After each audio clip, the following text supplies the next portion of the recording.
All right, and welcome everybody. Welcome to Santa Barbara JavaScript. My name is Tim. I'm the organizer of this group. This is my co-organizer, Garvin Custis. Down front here, it's my right-hand man.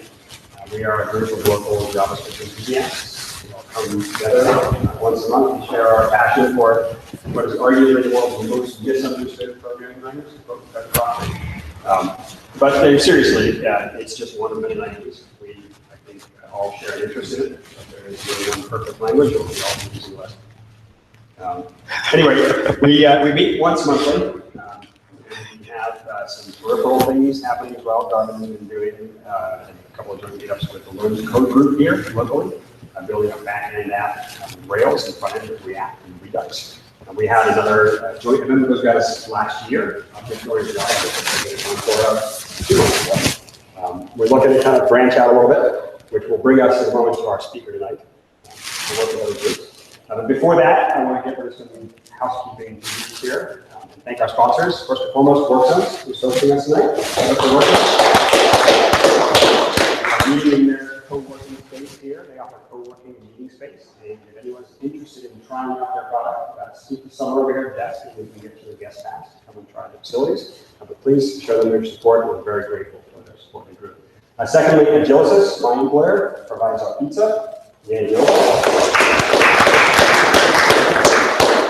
When I first took over this group, we hosted quite a few events at Agilicis' office, but we outgrew that space. Although tonight's group could probably fit there. We've been averaging about 30 to 40 people, and that space just won't fit us anymore. But they've been great supporters of the group, and they give us free food. So, Agilicis may be hiring right now. I work here in their Santa Barbara office, but I work for a different team that's based in Seattle. And so I'm not involved in the day-to-day stuff that happens in this office, but I do know that they're ramping up with some big deals. We just got a new CEO who's poised to take us international, and that's going to mean a lot of work on that pipeline. So it's very likely, I know we are staffing up an offshore development team in India, but there's likely to be work coming here stateside soon as well. So I'll keep you guys posted. Meanwhile, you can always go and check out javascript.com. That has current career listings, and tell them I sent you. We also have here in town PayJunction as a sponsor. PayJunction is downtown. They're a payment processing provider, and they have hosted a couple of fantastic meetups for us with beer and pizza and a whole bit. They have a little movie theater down there in the basement of their headquarters. They've been a great support. And lastly, we have a partnership with O'Reilly Media. And O'Reilly provides us with discounts on books, and we get 20% off conference attendance. And if we use that 20% conference attendance pass 3 times, I get a free pass. We'll wrap it up on these events. But it's a great resource to take advantage of if you're interested in that. If we have details on the meetup site, you can also ask me or Garvin, and we'll let you know all the details for that. As of right now, I have nothing for you for this month. We've got stuff on the meetup. We have a regularly scheduled meetup. I think on the calendar throughout the rest of the year. I've actually been talking with people from JS.LA, which is where Prakash is from, and also the other day with JavaScript up in LA is JavaScript.LA. We might have that group. Meanwhile, we have lots of JS developers right here in town. That's all you guys who can feel free. A couple of you have already given talks. Noam's given a great talk. Garvin's presented for us. Ryan back there's presented for us. And all the rest of you have an opportunity to get up and stand where I'm standing right now, where Prakash is going to be standing in just a few short minutes, and tell us all about JavaScript. Anything JavaScript related is fair game. It doesn't have to be code-centric. If you're programming any machine with JavaScript, we will hear about it. If you're programming your toaster, you toast your toast in the morning with JavaScript. So anyway, that said, if nobody steps up to the plate in a reasonable time frame, I'll just rehash one of my own talks like I did for the last one. Or maybe I'll come up with something new. One of my talks is weightless fluid this year. Yes, 6 in practice, so maybe I'll try and get some practice with that. Anyway, without further ado, I'd like to give a warm welcome and a big thanks to Prakash Venkat for driving up here from LA, from the JS.LA group, who's going to talk to us about data mining in the car market. And with that, that's all you do.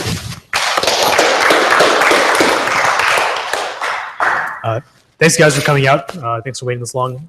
We ran into a bunch of traffic coming up from LA. Actually, a good segue for what this talk is about. So right now, the story begins with a problem, and that problem is that Uber and the Metro just weren't cutting it anymore. So being from New York originally, I'm not used to having a car. So I think it is time to get a car. But the question is, what car do you get? There's just way too many choices. And like when you look at the used car market, the options that you have are legion. You buy a new car, a used car, a sedan, foreign car, a domestic car. There are many different choices. So I decided to do some research to make an informed decision because it's worth it before putting down, $10K plus dollars. So, and this is what I found. So when you look at the used car market, you need to start somewhere. And, of the available ways I could have done my research, I found that make and type were probably the most reliable. Now, make manufacturer itself is pretty diverse because within makes you have many different types of cars, and there's not always a guarantee that the make will actually be differentiated. So type I thought was a better way to start my research because types at least conform to some standards. Size being one of them. Most cars of a particular type, with the exception of a few like luxury or sport, usually conform to a specific price range. And then you also have fuel economy that tend to be pretty consistent across types, although you might see some variations as we're going to see. But that's where I started. And of the types, I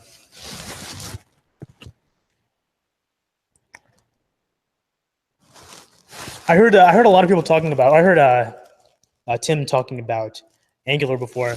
I know this is a JavaScript meetup, and I think I may have cheated a little bit by bringing Python in here. But I've been in the JS world for years. I'm an Angular guy myself, so I did try to put a little bit of the JS side into this talk, at least in terms of visualization.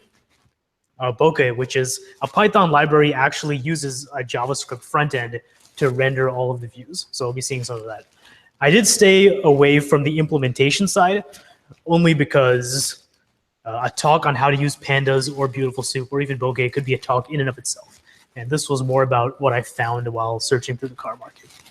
So, but just to give you a brief overview, there were 3 steps to what I needed to do.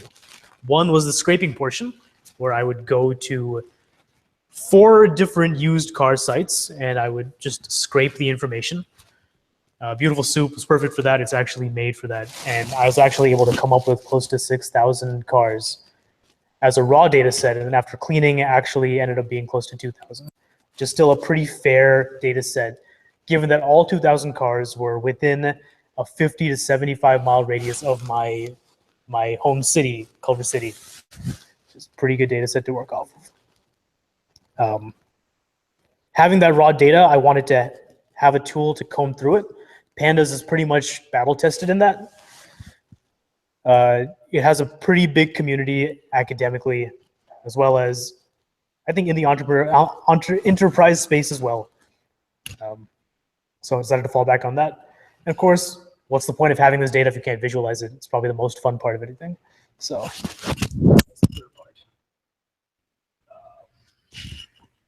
So while scraping, some of the questions that I wanted to answer were efficiency, how durable are these cars, how fast do they lose value, and of course, how much fun do they drive.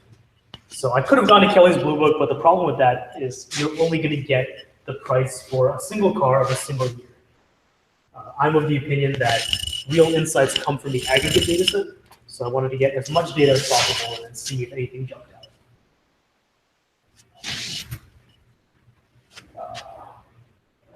Behind the slides, but the car market is fragmented and there's really no one place to look for this information. So the aggregate is where I wanted to turn to. That's a brief overview of PANS itself, Python data analysis. It's made for this kind of thing. And as far as the analysis goes, there are 2 objects that are the bread and butter, which are the series and the data frame. What a series is a one-dimensional collection of data. So if you were going to look at prices, it would just be basically a list of prices. And the data frame is really just a collection of series. So the data frames that I used were 2-dimensional, but you could use any number of different dimensions in your data frame. as we'll see later on. I'm not going to get too deep into pandas because it's really the world itself. And yeah, this is just some more. This is how I actually slice and dice the information. So if you wanted to compare miles per gallon to the type of car, or horsepower versus type, or price versus mileage, or price versus mileage versus time, you can use data frame for all of that. And the good thing about pandas data frames is that they can be converted instantly to a bokeh view. Bokeh renders as backbone models on the front end, but they're made so they take in a pandas model to render it as a nice visual shot. So let me show you some of that stuff. You actually end up getting something like this at the end of the day. So really puts a face on all the data. This is research that took maybe a month and a half to put together. So having said all of that, I'll share you my results. So the car types I eventually chose to go with were the compact car, sedan, the SUV, purely electric cars, and the gas-electric hybrid. You'll see in some of the findings that there are two additional types, which are the sports car and the luxury cars. Again, I stayed away from those because luxury and sports cars tend to encapsulate types within themselves. So you could have a luxury sedan or a sports sedan, luxury SUV, so on and so forth. But these are the 5 official types that are used throughout the analysis. The first thing I chose to go with was the fun factor. So horsepower by itself, I mean, it makes sense that an SUV would have the most horsepower. On second thought, and a lot of people have pointed this out after I first published this, that a better measure of fun may be the ratio of horsepower to weight. Stay tuned for the next iteration of this talk. But until then, makes sense that the horsepower for an electric vehicle would be slightly less, and SUV would take 8. Next, probably the polar opposite of that is the fuel economy, where electric vehicles are way above everything else. SUVs are way at the bottom. An interesting thing here is that the miles per gallon you get from a gas electric vehicle is really the same depending on where you ride. And I think that's because most gas electrics have only 1 gear. So something to keep in mind there.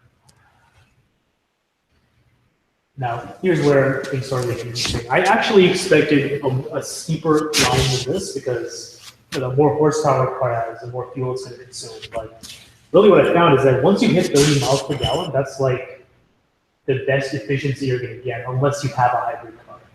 So your SUVs kind of run the gamut from very inefficient to slightly efficient. I think like right around here, you're going to find the Kia Sportage and the Mazda CX-5. Those two are probably the most fuel-efficient cars that I've found. And then way up there, you're going to have like your Range Rover and your Ford Explorer, your GMC Suburban, like those like straight-up gas guzzling cars. Like a Hummer, I think there was like an H3 in there somewhere. That's like way up there. So just to put it in perspective, like I included the full set here, which has sports cars, subcompact cars, luxury cars. Like way up here, you have your Lamborghini Gallardo. So there's an end zone here somewhere. Also Maserati, like way up there. And then on the far right, this is not the Prius. The Prius actually does not score very highly on electric. This is your Nissan Leaf. That's over here somewhere.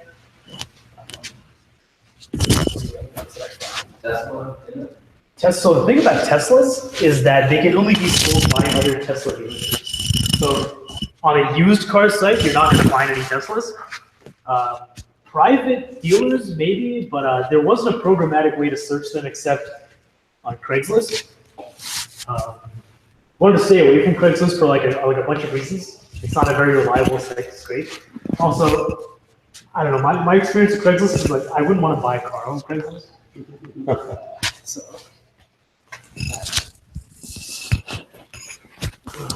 So yeah.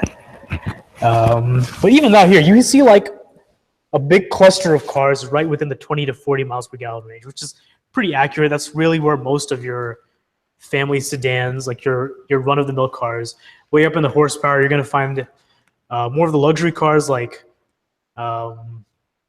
cars well known for power, like your on tip of my tongue, like Mercedes-Benz, like the nice the nice Benz. Man, really blanking out on that one. But there's a sports sedan SUV, sports sedan Mercedes-Benz that you'll find like in the larger range. A lot of fun to drive, but not very fuel efficient. So, I mean, the thing here is that there is a trade-off between the fun factor of your car and the fuel economy. But if you plan it right, you could probably get something right in the sweet spot, like that's a little more fuel efficient, or you could just go all in and get like your Ford Mustang stuff. It's going to be like right there. Here we go. Now, moving on to one of the most important decisions buying a car, the price. So MSRP is the manufacturer suggested price. And it's the price of a brand new car, basically. And this is where you have brand new prices per type. So electric cars and gas electrics are usually at the top. Now, this doesn't take into account the subsidies that the state offers. That'll usually cut down the price by, I think California offers a $7,500 rebate, and then the city of Los Angeles, at least, offers another $1,500. So that's like $8,000, like trimmed off the cost of your car. And I think if you want it, you can get federal subsidies as well, which are a good chunk of money. Of course, you have your compact cars, which are way at the bottom. But by itself, MSRP doesn't really tell you much because you're not going to be buying. Even if you were to buy a brand new car, you could take some dollars off the MSRP. But if you're going to buy a used car, this is not as important as the used car prices per type, where you see kind of the inverse relationship where electric vehicles are kind of low, SUVs are kind of high. The real insight comes when you compare these guys side by side and you get something like this, where the resale value of an electric car is very low compared to, say, the resale of your compact car or your sedan. Like, even though there is a drop in price from a brand new car, like the drop in price here is huge. So I could chalk that up to a number of things. I don't have much data to support why that's the case, but I'm sure after you get the rebate from the state of California, you're going to take that off the price of your car. But there's also a technological development stance where you might not want to, where if you're going to sell an electric vehicle, or if you're going to buy one, you're not going to buy one for the same price you bought it at, especially if there's new technology coming out. And electric vehicles and hybrid cars are, I think, they're on a more rapid development cycle than your average sedan or SUV. So apart from price, one of the big metrics that I wanted to measure was durability. Now, durability is a tough thing to measure because you won't know that a car is not durable until it's off the market. The real undurable cars or non-durable cars are the ones that are already dead. So I wanted to take the inverse approach and kind of see what were the cars that were in highest supply in the used car market. And here you see sedans obviously are at the top, compact cars, SUVs. What's interesting about this graph is that there's a huge supply right around the 3 to 4 year mark. Does anybody want to take a guess as to why that is? I was thinking about this for a while. Yeah, so a lot of the cars on the used car market are expired leases. So you find a lot of them right there. But there's something else interesting that happens at 3 years as well, which is I wanted to get to later on. But just keep this image in your mind, and we're going to get back to this in a little bit. But basically, you can take this as some kind of indication that people want to buy more sedans. And the fact that there is demand for sedans means that there could be something to their durability.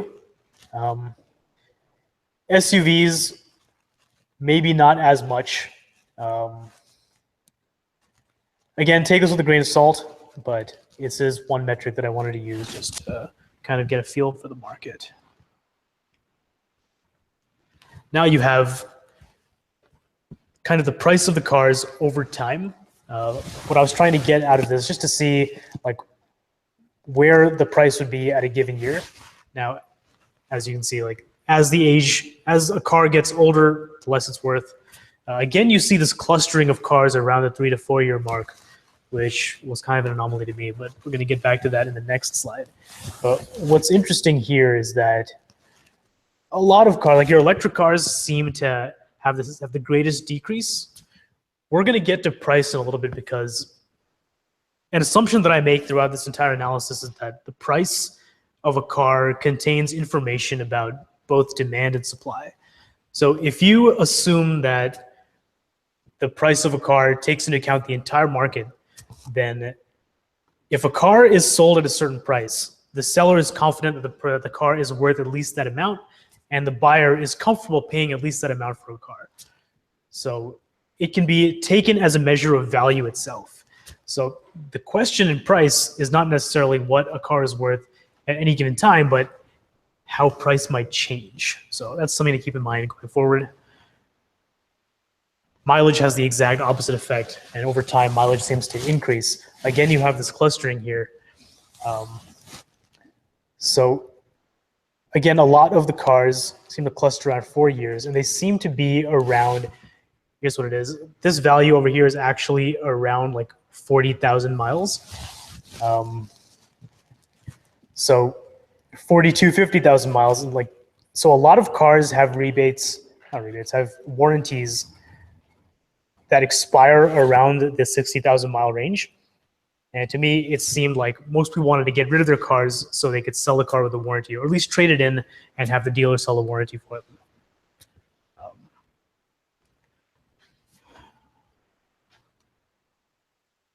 So you have the same kind of clustering effect here. Is where I actually got the insight from originally. Right around there, you kind of have the amount of cars in the market taper off. And to me, that was an indication that people wanted to get rid of their cars before the warranty expired.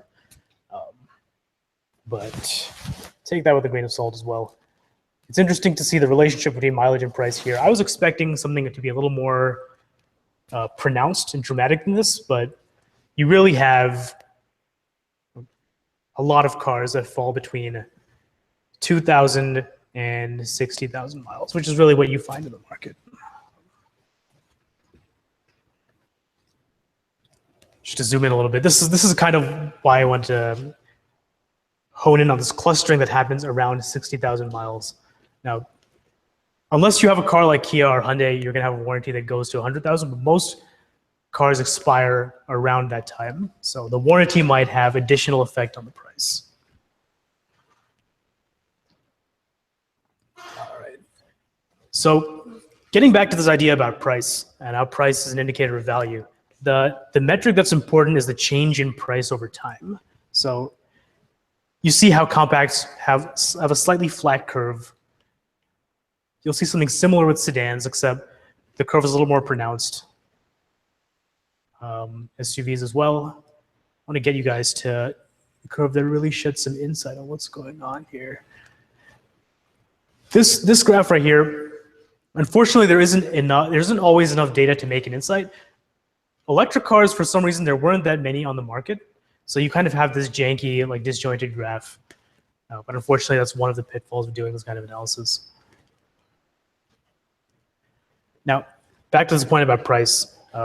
If you assume that depreciation is the relationship between price and mileage over time, what you have is a metric that you can get from both the price and the mileage. So what I wanted to do here was literally plot the relationship between price and mileage over time to get this depreciation. So to do that, I want to introduce a new metric called the price to mileage ratio, which is literally this relationship. In other words, it's the rate that price changes with respect to mileage over time. And when you plot that, what you get is something like this. So does anybody want to guess what this huge drop is in the first year? That's exactly what it is. And this is actually the zoomed in view. I had to, like, this graph at a glance, you actually weren't able to see any of this. It was just this huge drop. If you guys go to my blog, like this full graph is on there as well. But what this is that the depreciation only starts to level out around 3 to 4 years.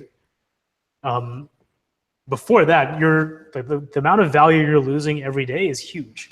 And even this graph is not the full picture of depreciation. What depreciation is the slope of this graph, which is the first differential. I'm going to show you right here, the slope of that graph plotted over time. Now, each of these points is the actual depreciation of that car in a given year. So your electric car at age 2 is depreciating at a higher rate than any other kind of car. And your compact car and your sedan depreciate at the lowest rate. So given what people are buying and selling in the market, the value of your cars is basically this right here, where sedans seem to retain their value the most, and SUVs do it considerably less. Now, I don't know if that's because of the type of buyer who would want an SUV or the kind of things you use an SUV for. But this, when I found it, was a pretty earth-shattering insight. So compact cars are more valuable at year 3 than at year 2? Compact cars. The blue. Oh, here they start to coalesce a little bit, but I'd say compact cars, your electric cars, and your hybrids are kind of worth the same amount. Keep in mind that the small difference here could be just an aberration in the data itself. I wouldn't take a small difference like you'd see here as saying that compacts or sedans and SUVs are considerably less valuable than the other types. What I would say is a huge gap like this will definitely shed more insight. Something interesting is that after a certain point, like you'll see in 6 and 7 years, the depreciation of all car types tends to converge. So if you're planning on owning your car for 6 or 7 years, you may not want to worry too much about depreciation because by that time, it'll be losing value at the same rate as anything else. Now, putting it all together, how do I decide which car to get? So if I were to choose anything, and these are my own preferences, I would take into account the durability, or at least the durability metric that I had, which was that people in the market seem to be selling sedans more than any other car. Their price, they tend to lose value less or at a slower rate than most of the car types.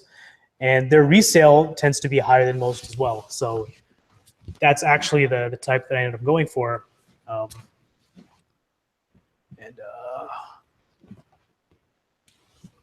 Yeah, that's basically it.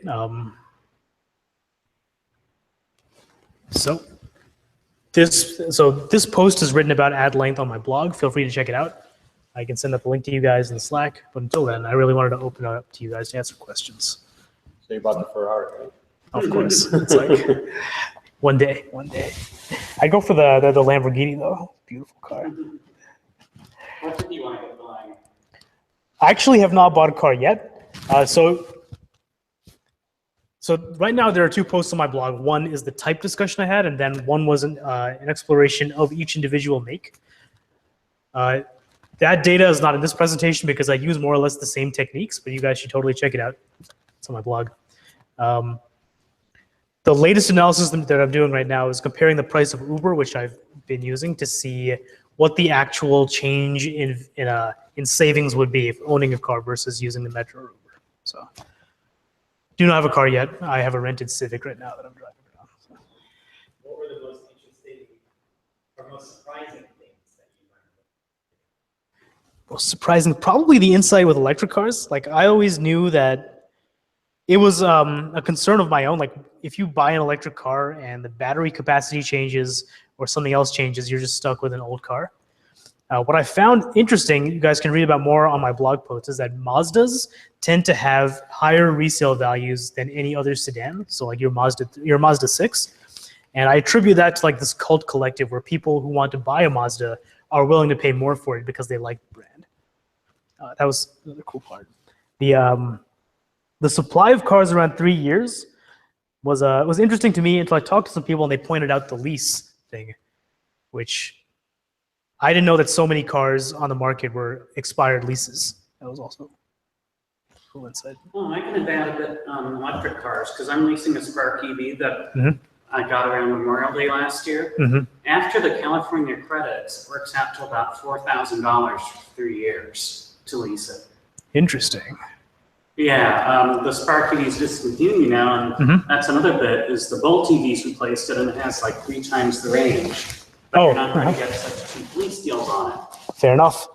But yeah, off lease, the official price is $11,000 for your lease. And it sounds like they're probably going to offer a better deal when that comes around because of that. I was going to say, like, when you lease a car, you're actually leasing this right here. Like, the price that you pay, like, it's that curve, and the dealer is just offloading it to you. So I'd be very wary when doing that. Yeah, well, it was a special case because of the subsidies and of course. the 25 California thing was direct to consumer, so I gotta check that. Fair enough. that is like a big upside of getting an electric car because you can cash in on deals like that. And if you have a charger at the office, like there's a charger at my office, you basically commute for free, which is, you end up spending like close to like 150, 170 on gas, depending on how you commute, which, you know, really adds up over time. So totally. Did you account for or notice any difference between domestic and imported cars? I couldn't find, so as far as domestic cars went, I was able to get a lot of Fords, a good number of Chevys, but apart from that, in California, like the American cars are not represented as much as they should be, like, which kind of sucks. Like, I really wanted to get a Ford Fusion, but the resale you have on a Ford sedan, the Fusion is really not that high. Maybe that's why people stay away from it. Ford also, they did a recall for like 400,000 cars recently. Quality control has been a big problem over there. But no, if I had more domestic cars in my data set, I would totally do that. Unfortunately, like most of the market is dominated by Japanese and Korean cars. I'd be curious. I mean, certainly over the last decade or so, the quality gap has narrowed drastically. Oh yeah, I'd agree There with used to that. be a huge quality gap. The Ford Focus has gotten rave reviews. It's like the only model that hasn't been subject to the recall. So that's pretty cool. I'm trying to think what other. There were some GMCs in the data set. Like no Chryslers. It would have been nice. Fiat is now Chrysler as well, but Fiat I found is very, very low resale value. Like, I don't think anybody would buy a used Fiat. And you know, having I test drove one of the cars over last weekend. I mean, I can understand why. It's a very, very like cheaply put together car. Well, they used to be incredibly unreliable. Fix it again tomorrow. Oh yeah. Nice. Yeah, one of the Fiats, like the 500L, was made in the old Yugo factory. Oh really? It looks kind of like a Yugo. I have a question while you're on that slide. I totally didn't pick up on the steep slope in the year one. Could you explain that again real quick? Oh, that's like the price the price in the first year, not necessarily driving it off the lot. But if you were to buy a used car that was 1 year old, in that second year, it's worth much less because of the kind of attitude associated with buying a used car. Like a 2-year-old car is just worth much less than a 1 year old car. So I think that's what accounts for that huge drop. You switch to depreciation one as well, because I'm wondering how mileage fits in with that. There we go.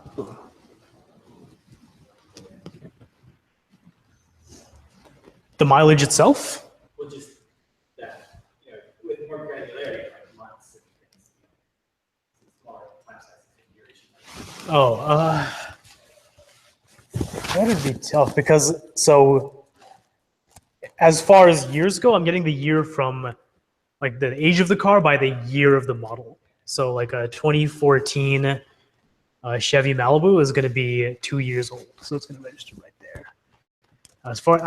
It'd be tough to get more granularity than that on like the data set that I was using just by used car sites. But yeah, sorry about that.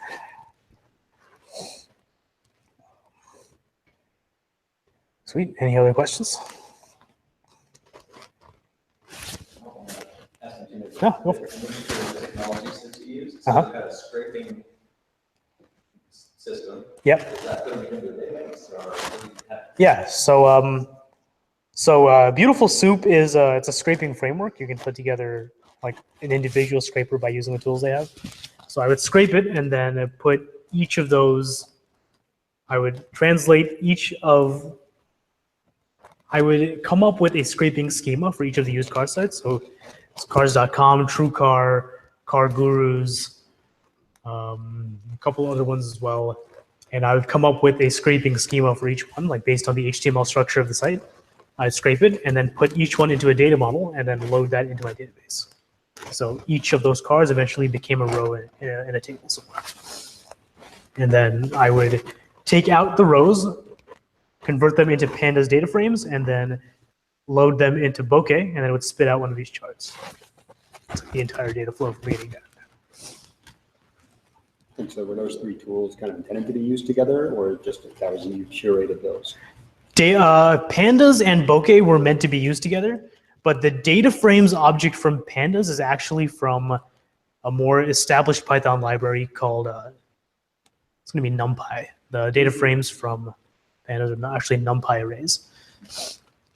So yeah, bokeh is meant to be used with NumPy. So it just takes a data frame and it just spits out a graph. It's actually really nice to use. And each of these are backbone models written in CoffeeScript, generated by bokeh. It's pretty cool stuff. Just a piece of trivia for those who don't know, the word bokeh is from Japanese. It refers to a blurring effect, especially in photography. I do photography, so when you have like a small aperture, or sorry, a really wide aperture and quick lens, you get this nice blurring effect, this pleasing blurring effect, and that's bokeh. Sweet, what kind of camera do you have? That's probably right. Did you take into consideration like VIN number or anything like that to make sure you weren't recording duplicate entries? Yeah, so if at one time I had 6,000 raw entries, but after filtering out the duplicates, after filtering out the results that didn't have any price or mileage data, I ended up with around 2,000 cars. But a lot of those 6,000 were probably duplicates, either listed on more than one site, or because the way I was scraping, I would just get dumps at a time and just filter them out. Pretty cool. Yeah. Well, how did you kick it off? Was it just like something that you left running for like a period of time, or was it all like on demand? Like, oh, I'm going to go scrape all this now.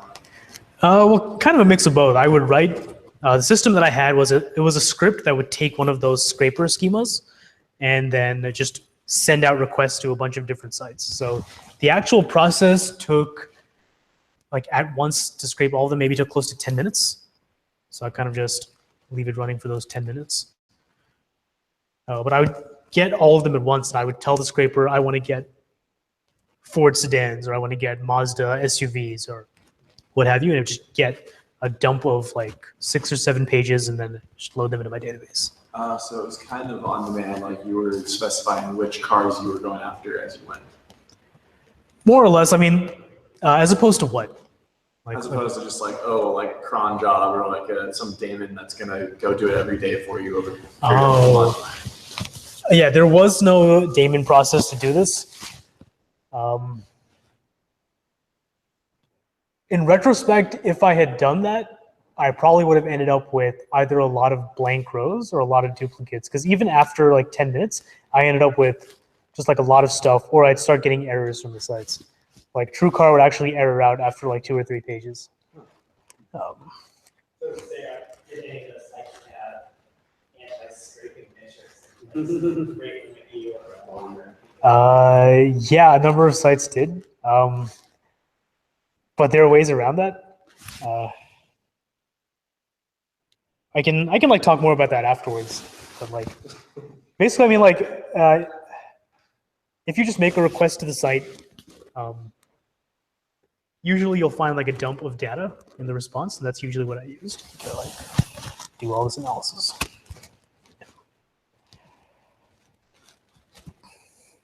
Oh, sweet. Well, thank you guys for coming out. I'll send out like a link to the post. You guys can read about it more. And yeah, thank you. All right, thanks. Yeah, thanks for the opportunity. Yeah. Give it a big hand. We really appreciate you taking the time to drive up.